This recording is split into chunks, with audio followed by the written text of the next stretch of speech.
Sometimes the best stories in golf aren't found on tour. You'll find them at the back of the range. And here's your host, Ben Adelberg. Thank you again for joining me here at the Back of the Range Golf Podcast. I am your host, Ben Adelberg, and this is episode 49. I hope that everyone had a fantastic Thanksgiving weekend. I know that I did. Spent a lot of time with some family and friends, watched some football, actually went to a football game, and yes, I even watched a little golf on pay-per-view.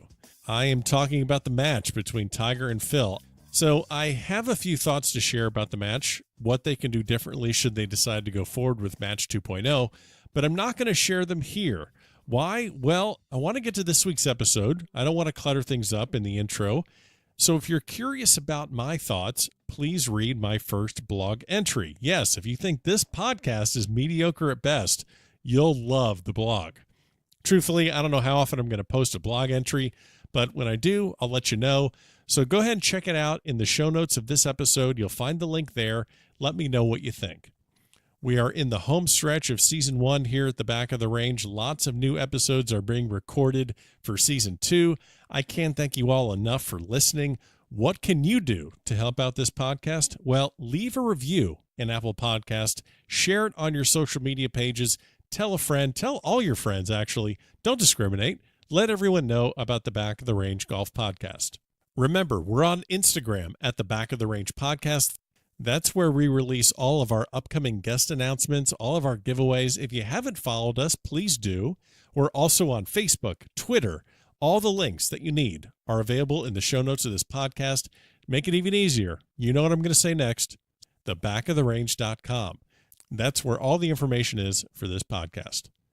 Our guest this week is Bret Saberhagen. Yes, the two-time Cy Young Award winner, the 1985 World Series MVP when he played for the Kansas City Royals. Yes, that Bret Saberhagen. So why did I invite Bret to join me here at the Back of the Range?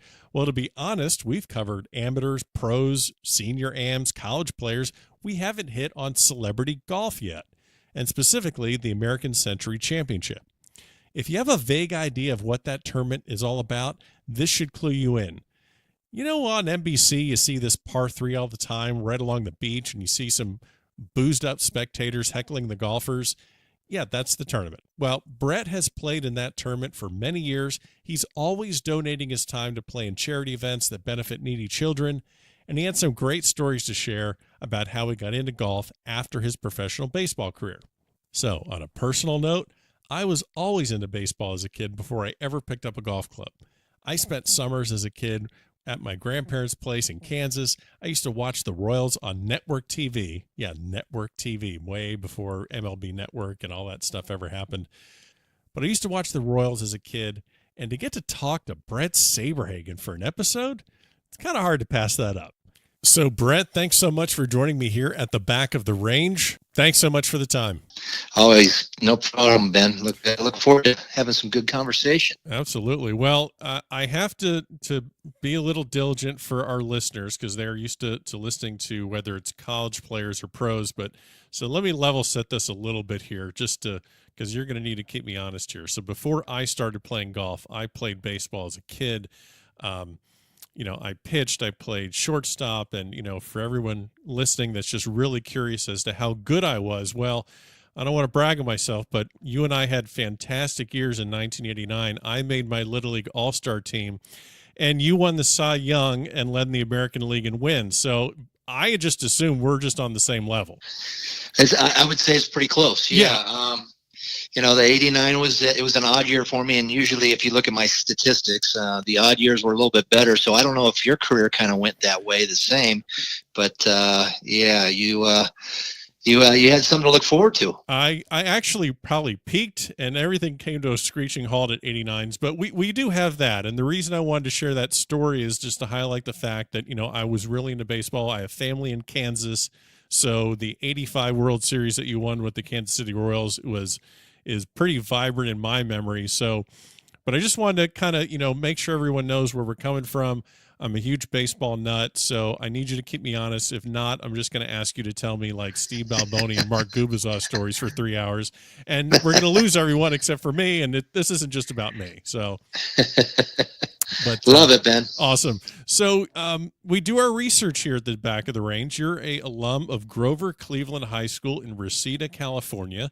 Part of the reason I bring that up is to maybe learn a little bit about, did you start golf at that age, but also to seamlessly drop in the name Travis Matthew into the podcast to give them a little bit of a shout out. I know you wear a lot of their SoCal stuff. So did you play golf as a kid? When did golf really start taking shape in your life?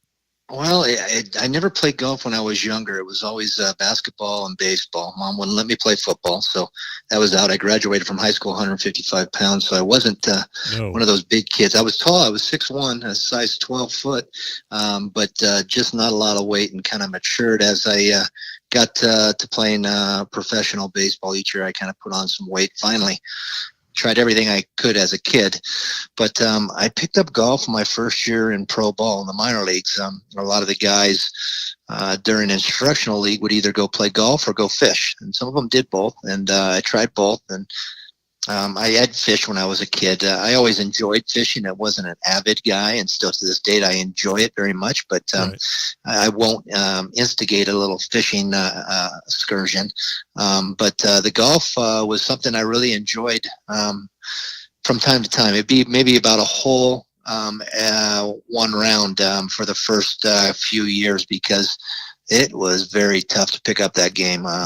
Golf is very frustrating. I think that's why it's a 4-letter word at times. Yes. The ball doesn't move and it doesn't go where you want it to. So it took me a long time to get a decent handicap, get it in the single digits. But I fell in love with it back in 1982, that winter. And then now, were you still for like spring training? Were you still in Fort Myers at the time? Was that where the Royals were for spring training?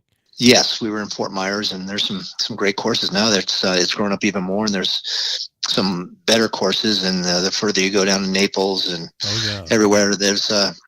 But Fiddlesticks was the one course that we played a lot down in Fort Myers, which was one of the best golf courses going on down there. Absolutely. Another good course down there when I was there was Bonita Bay, which was a lot of fun to play as well. So absolutely, those are I've played both those courses and played a lot of golf over there in Fort Myers. So you get in basically through work. I mean, it helps your career as a professional baseball player. Who are some of the guys in the Royals organization, whether it's other pitchers or coaches, who actually got you into it? Who'd you go out and play with and kind of learn the game from a little bit? Well, Bud Black, who's the Rockies manager right now, he was kind of my mentor, and he was the one. Him and Charlie Leibrandt really taught me a lot about golf, and I never taken any lessons. I've gotten tips from people throughout my playing days, and trying to, a little bit better swing. It just all kinds of different tips. But I've never sat on a range and taken a lesson from somebody. But Bud Black and Charlie Leibrandt were both left-handed pitcher, right-handed golfers, and really taught me a lot about golf. It was like I said, it was frustrating for a long time, but it's gotten better. Sure. We're going to get into one of the big celebrity golf events that you play in, the American Century out in Tahoe. We're going to get into that a little bit later. But I just, I looked at the leaderboard from this year's event. You finished 14th out of 90 players. There's actors, there's comedians, there's politicians playing in there, but there's a lot of athletes, of course. And just by glancing at it, I see all these pitchers, Mulder and Maddox, and you don't see a lot of position players. I might have missed someone, but I'm seeing, Joe Carter, Vince Coleman, Ozzie Smith. I don't see a lot of position players. Do you have a theory on why you think pitchers are better golfers perhaps than position players in baseball? Do you have any theory on that? Well, my theory with golf pitchers being a little bit better golfers, especially during the playing days. When I was playing, it seemed like the pitchers, especially the starting pitchers, you had 4 days off in between starts, sure. So you're able to go out and play a lot more. The position players, they were playing, 100 and 50 games out of 162. So they weren't playing as much. But once the hand-eye coordination with hitters, once they retire, pick up the game and play a lot better than what they were when they were actually playing baseball. But I think that's why you see a lot more pitchers than position players, because a lot of position players didn't want the golf swing to mess up their baseball swing. Yeah, that makes total sense. Now, your playing career, 80. I mean, I guess the pros like 84. I know you came back for 1 year, right around 2001, but basically 84 to 2000. That's pretty. That's before the Tiger Woods golf boom that really made the game even more popular. Was golf considered cool at that time when you were playing with your guys? I mean, how it didn't seem cool when I was in high school. I don't think I would have ever put on golf or picked up a club. And again, it wasn't around me. My friends weren't playing it. It seemed like if my friends were doing something, or if I was doing something, we'd all pick it up and start doing it. But golf was not in it. So for me to pick up a golf club for the first time was a little strange, but enjoyable. I would say it probably wasn't the cool thing to do for a long time. And definitely Tiger Woods has made the game very popular with a lot of people. And it's great to see him back swinging the club again. One of our previous guests that we had earlier this year was Joe Buck, and he told this story how him and some of the other broadcasters or a coach, they could just roll up to pretty much any golf course what they wanted to, and if they had maybe a Sosa or McGuire signed ball around 98, they could just stroll into any joint. Were you guys able to leverage maybe your work credentials into getting onto some pretty good courses? What's one of your fondest memories from playing golf while you're playing professionally? Well, it definitely opened a bunch of doors. I wouldn't say that you could get on any course that you wanted to. I know for a fact John Smoltz had a golf black book that had pros from the golf courses, members from that golf course, if you had to play with a member. Just, I'm sure he was sending them off, Christmas presents and Christmas cards, sure. Just to keep that contact, because there were some great courses and great opportunities, while you're traveling around the country to play golf. I know the Braves were allowed to take their clubs and on the road when they were traveling, and that a lot of the teams that I played for, the Royals, Mets, didn't allow that. The Red Sox, when I was with the Red Sox towards the end of my career, we were able to take our clubs on the road. So, it definitely opens some doors and gets you your foot in the door. Although I have not yet played Augusta National, and that is a definite bucket list. So one of these days, if anybody's listening out there and has a connection and wants to hook me up, please do so. Well, and if you're gonna hook Bret up, I have to go with him because Ben's got to go as well. Yeah, I can't let you alone by yourself in that joint. One thing I also want to ask you were a 2-time comeback player of the year in the major leagues. You had, I guess, 3 shoulder surgeries. I'm not going to play myself off as an expert by any means, but, elbows, wrists, shoulders, back, that's baseball injuries. That's also golf injuries. And how hard is it for you to come back from an injury like that? Maybe shed some light on, how difficult it is for a guy like Tiger to come back from the stuff that he has to come back from. Well, again, I have never really had any major back problems like Tiger has. Right. Pretty much, if you have a back problem, that's going to shut down your whole entire game. Sure. My problem, shoulder-wise, and I've been told that I've got like a little chicken wing when I swing, because I can't get my right shoulder completely elevated. So it only goes up so high after having 3 surgeries. So sure. It's kind of a little modified swing, and it works for me. It doesn't look too screwy from what I've seen. I think it looks pretty decent. Yeah. But it works for me. And coming back from aches and pains like that, it seems like the back thing, Freddie Couples' back's been bothering him forever. He's able to get by from time to time. But the backs, the wrist, there's a lot of similarities. The knees, putting a lot of torque on the knees, and these guys are so big and strong now. They've got they're generating a lot of club head speed. Superstitions are big in baseball. They're big in golf. Any of your superstitions carry over from the baseball diamond to the golf course, or are you just kind of a blank slate out there and just nothing bothers you? No, I wish I had nothing bothers me out there. Actually, when the louder the better. You're talking about the American Century, and the 17th hole of par 3 on the weekend is just crazy, lined up with the DJ out there and boats 3 deep, and it's just a big old party out there. Compared to the Arizona event, the 16th par 3. I believe at TPC, is that correct? Yeah. Right. I'm talking about. Yeah, you're talking about waste management. The waste 16th, management, correct? Yeah. So it's a version of that, a lot smaller, of course. We're not getting 200,000 people on each day of the weekend. We're getting 50,000 for the whole entire weekend. Right. But it's the biggest event that I play in, and all the sponsors that do that stuff. I'm going to throw a couple out there. Corbell, Harrah's, and American Century do an unbelievable job of doing that event every year, and it's a lot of fun. But I think the more noise, the better. But as far as routines, I think that's what I have in golf. It's more of a routine than superstition. It's kind of, your pre-swing, your pre-putt.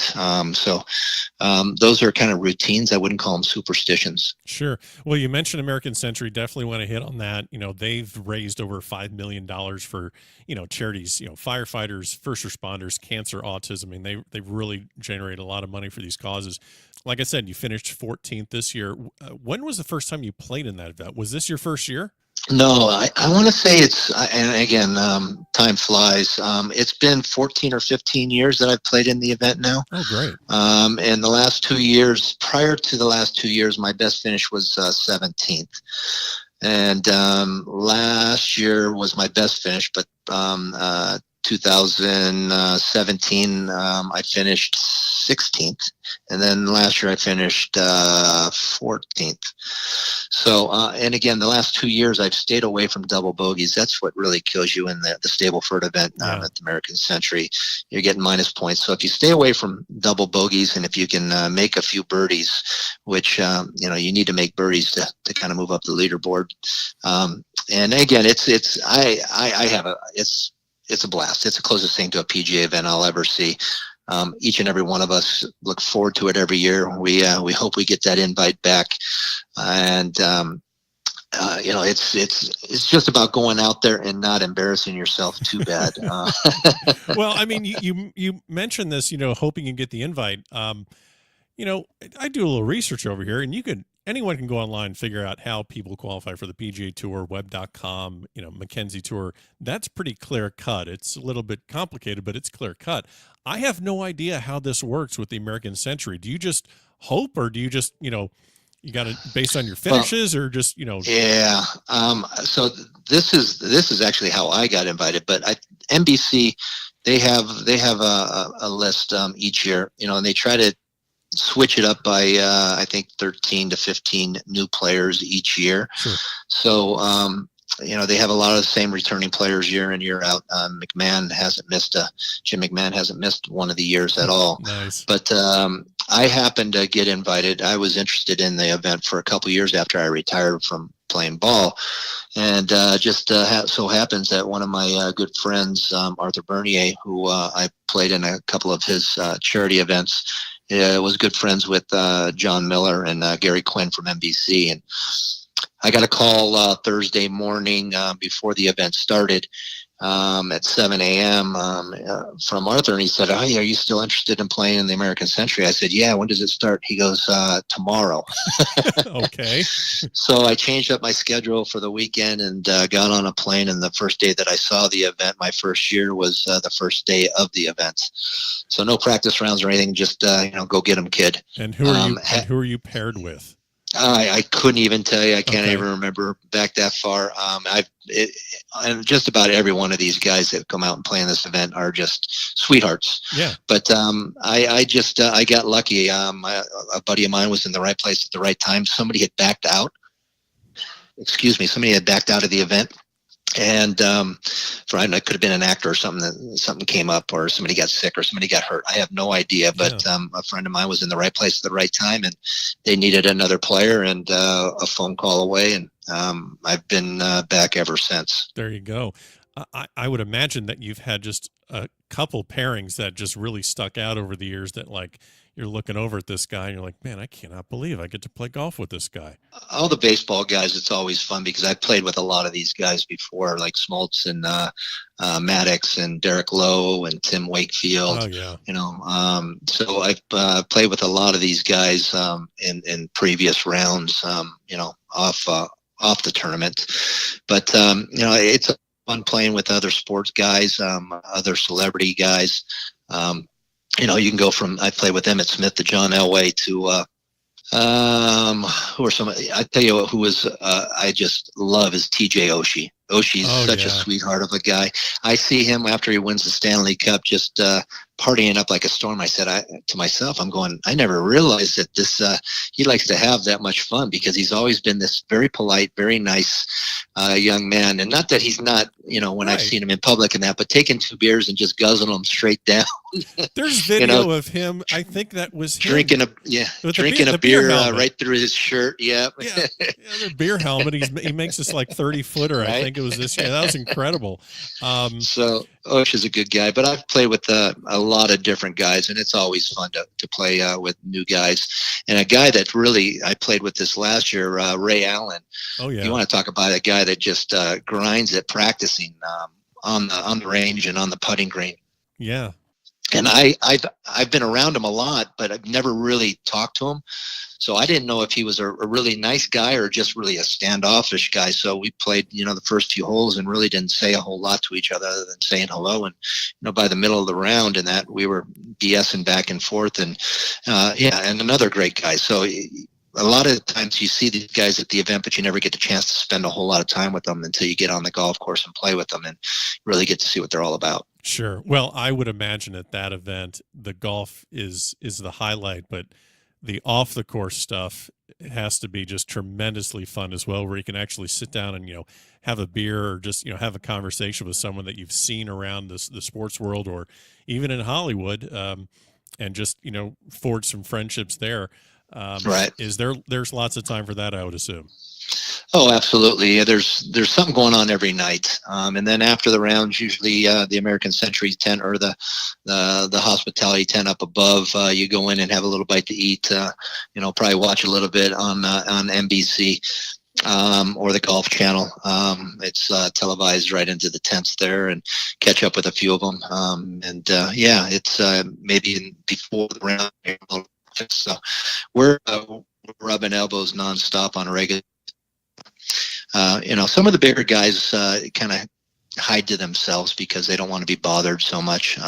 But us little, B celebrities. Oh, come on now. You can take your 2 Cy Youngs. You can find me anywhere. Oh, well, I don't know about all that. So you're. So I mentioned Hollywood. It's not the best baseball movie ever made, but for the love of the game, had Kevin Costner. I just remember that scene where he's, mutters to himself, clear the mechanism, and all the crowd noise goes away, and the crowd gets muted, and you can't. I'm assuming in the major leagues you really can't do that. You can't yell cut everyone back into places.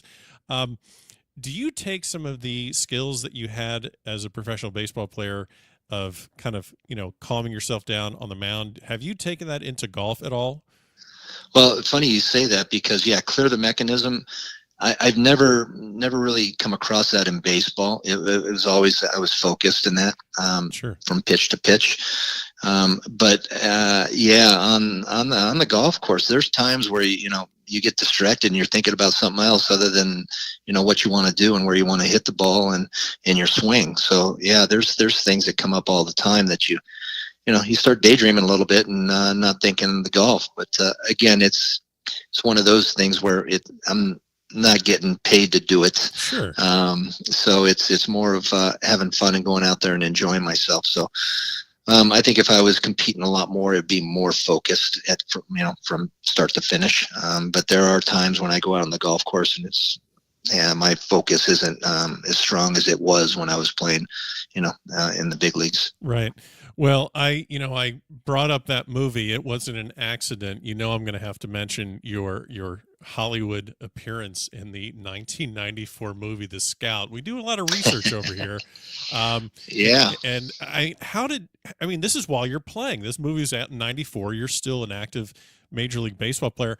How did that happen where you get cast in a movie? Well, it actually it worked out because it was filmed at Yankee Stadium. Yeah.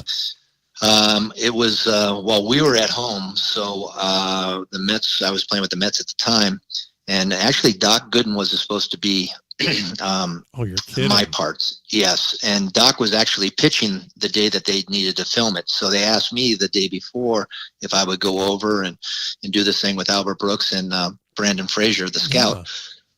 And I said, yeah. So I just had to go over and, lob some balls up to Brandon Frazier and tee him up for him. And thank God for movies, because he swung and missed at everything I threw up there, and it was nice and easy. And it made it, once the filming and the editing got done, he was hitting them out of the ballpark, and not just over the fence, but out of the ballpark. Right. Yeah. Because, Brandon Frazier can hit a 600-foot home run. And so, I just saw the clip, and I can totally see what you're saying there with his swing. That's not your only appearance. You were in an episode of Married with Children? Married with Children, yeah. All right, go ahead. How the hell did that happen? Yeah, this is, it was actually a few of the guys that were with the Beverly Hills Sports Council, an agency. Dennis Gilbert got us a little bit part. So 94, when we went on strike, and there was no World Series that particular year. Yeah, that's right. That's right. I didn't we went on strike. So Married with Children did a little spoof on a bunch of baseball players needing to find jobs in our particular different jobs. I was a pizza boy delivery guy, and Danny Tartabo was a mall cop. Frank Thomas was spinning this wheel, for something or another. Yeah. Piazza was a camera guy carrying a camera around. Joe Morgan was in it. Dave Winfield did the same thing. He was another camera guy. So there was a few of us that did a little thing on Married with Children, basically a spoof off of us being on strike and finding odd jobs here and there. Oh my gosh. Wow. That's a pretty crazy story. I'll have to see if I can find that episode. That's amazing. Yeah. So you've played in tons of charity events. Have you ever played a PGA Pro-Am before? Yeah, I played actually in the AT&T back in 1991. Nice. That was a lot of fun, and played in the Diamond Resort, which is an unbelievable event in Orlando. It's kind of set up similar to the American Century. And the last couple years it's been the senior players playing alongside of us. So there was two separate purses, one for the senior players, and there was a few LPGA girls in there, and then the celebrities.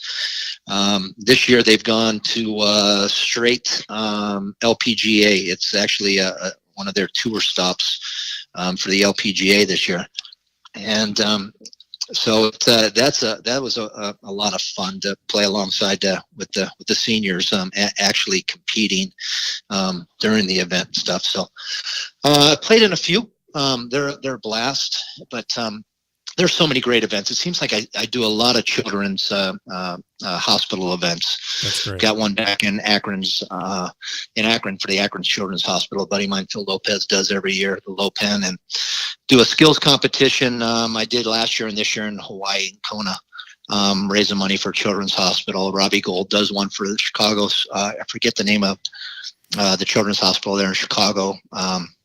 But it seems like a lot of different children's hospital, which is great. I've done Toby Keese, who he does it for the Oklahoma chapter, children's hospital there.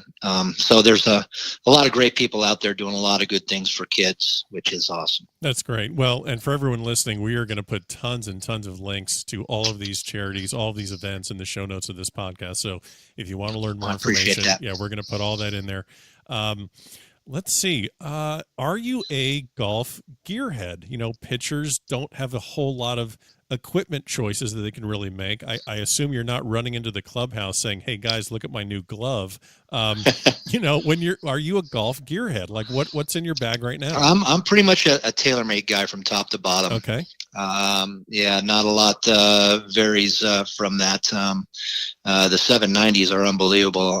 I actually gained a little length with it, and then the M4 driver, I've gained a little length with that as well. So technology is just crazy. It seems like you get a new club in your hand and you gain distance rather than losing distance.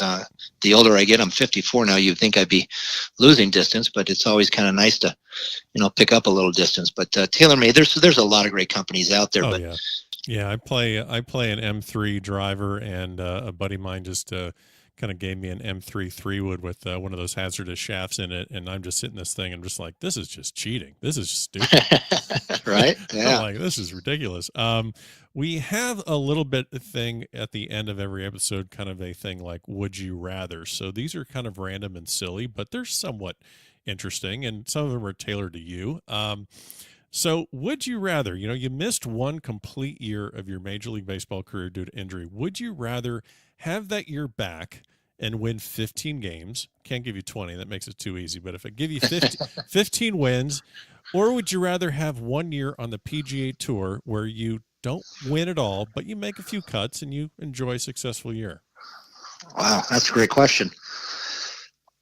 I was injured a lot. And I've been fortunate enough to be around a lot of these pro golfers, and I know how tough it is. But I'm going to have to take one of those years back and be healthy and win 15 games. Nice, interesting. Okay, let's see. Would you rather rewrite the ending of Tin Cup, since you're a Hollywood guy, would you rather rewrite the ending of Tin Cup so that Roy McIlroy wins the U.S. Open at the end? Or would you like to just completely eradicate the existence of Caddyshack 2? Oh, get rid of Caddyshack 2. That was an easy one. Nice. The delay is perfect. I'm totally not going to edit out that delay. Let's see. Would you rather win the PGA Championship or play on 2 losing Ryder Cup teams? Ooh. Winning. I hate losing. Yeah, I know. Let's see. All right, so you got a PGA Championship. Would you? All right, this one gets me in a little bit of trouble. So if you want to beg off this one, that's fine. Would you rather get a free week badge to the Masters for you and 3 of your buddies for 5 consecutive years, or would you rather play 1 round at Augusta National with 3 of your ex-girlfriends? You know what? I'm friends with all my exes, so I'll do that. Okay. You are the first one to make that choice, sir, but we're going to. No, I'm great friends with my ex-wife, and yeah, there's not too many that I've had tough times with. So I get to play a Masters finally. Yeah, there you go. Let's see. All right. So final one. I grew up here in South Florida, and at the time, the closest baseball team was the Braves. Dale Murphy was my favorite player. I'm going to take in my foursome Maddox, Glavine, and Smoltz. Good choices. Yeah. Who are you going to grab for your foursome? And we're going to go head to head. I'm going to have to go with a few Royal guys. I'm going to have to go with Charlie Liebrandt, Okay. Bud Black, and George Brett. Oh, okay. That's a really good one. That's a real good one. Now, Brett, before I let you go, I know you had a reputation when you were playing baseball of a bit of a practical joker. Has any of that carried over to the golf course? No, the practical jokes were a lot of fun until a couple of guys got so pissed off that they wanted to get in a fight with me. So okay, I had to shut that down for the most part. Being a young kid coming up, I was 19 years old my first week in the big leagues, and oh god, win a World Series at 21 years old. Just a big kid at heart. I'm still a big kid at heart, but I love to have fun and practical jokes. And being a starting pitcher, you had a lot of time on your hands. So sure.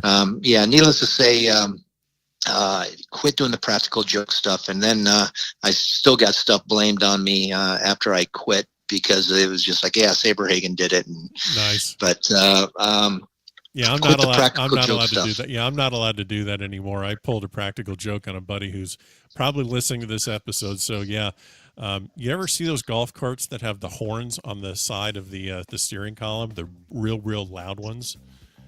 I haven't. No. Okay. Yeah, some golf carts have these horns on the side. Horns on a golf cart on the golf course. Huh? That's well, what you do is you wait till you get out, and I'll send you video of this and I'll post it, but you wait till you get way away from the clubhouse, and you wait till the victim is just about on their downswing, and you blow that horn and make sure there's video of it, which there is. And yeah, my buddy Harvey completely took a divot with his driver 6 inches behind the ball.